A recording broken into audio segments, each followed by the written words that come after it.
Good morning, everybody. Now, in the town of Taunton, which is in the southwest of England, a rainbow trans flag, which was painted in some public gardens, has been defaced overnight. Now, this was in the colours of what's called a Pride Progress flag, and a 62-metre long rainbow with trans and BLM colours was painted on the ground on a path in June 2021. So it's been there for 2.5 years, but it's been defaced by somebody with white paint, and this has got into local newspapers and national news outlets, and the police in the local area are investigating and taking it seriously.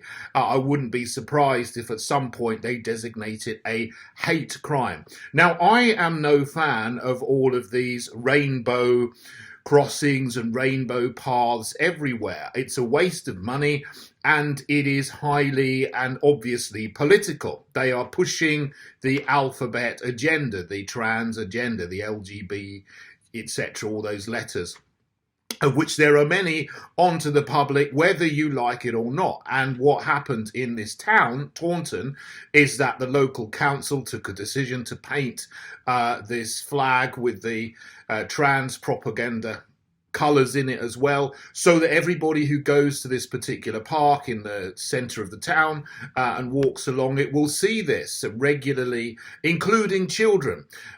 This is something that local council should not be doing, but they have the power to do it because they have jurisdiction over installations in their local parks and local streets, etc. Now, I am not in favour of criminal violence or criminal damage, whatever, but I can understand why people would have done this, perhaps because they don't want children to be propagandised continually by the woke agenda, the alphabet agenda. Now, what I would do if I were in power, either in Westminster or in local councils, is, well, obviously in Westminster, I've said many times I would introduce a Child Protection Act so that LGB, etc., alphabet propaganda cannot be and would be illegal to expose children to any kind of this propaganda. So this kind of thing wouldn't happen. Also, if we had people in local councils in charge, we simply wouldn't do this because there's no good reason for putting an installation to promote and propagandize transgenderism and the other stuff where children are and in a public place. It's something that hasn't been done until very recently here. This was just installed in 2021 as part of the whole Pride Week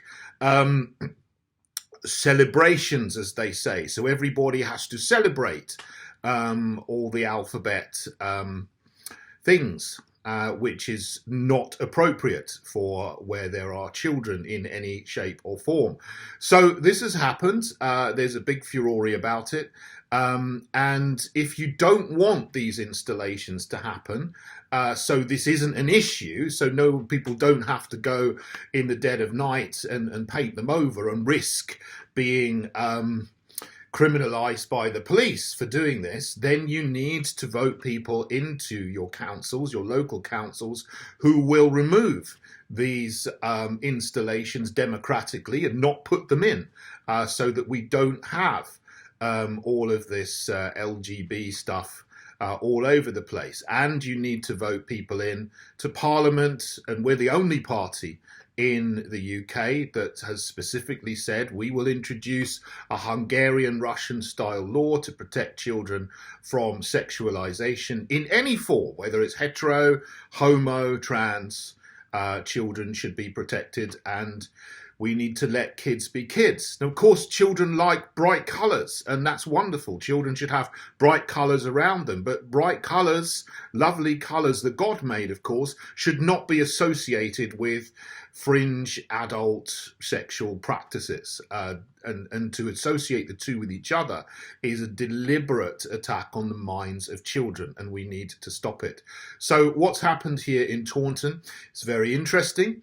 That someone has taken the law into their own hands, and they've done this, and I assume that the motivation for doing this is to protect children from this kind of propaganda. Now, of course, I'm not advocating for taking the law into your own hands, but what I am saying is, please come and join me in the Heritage Party, stand for election, and then we can democratically remove all of these things, and so people will not be exposed to them, and there will not be any money flowing to the NGOs and so on that support Pride and all of this kind of stuff. So please join me at heritageparty.org, and we can make sure that this problem doesn't arise in the first place, and certainly not need this kind of thing to happen. Okay, thank you for listening, everybody. God bless you all.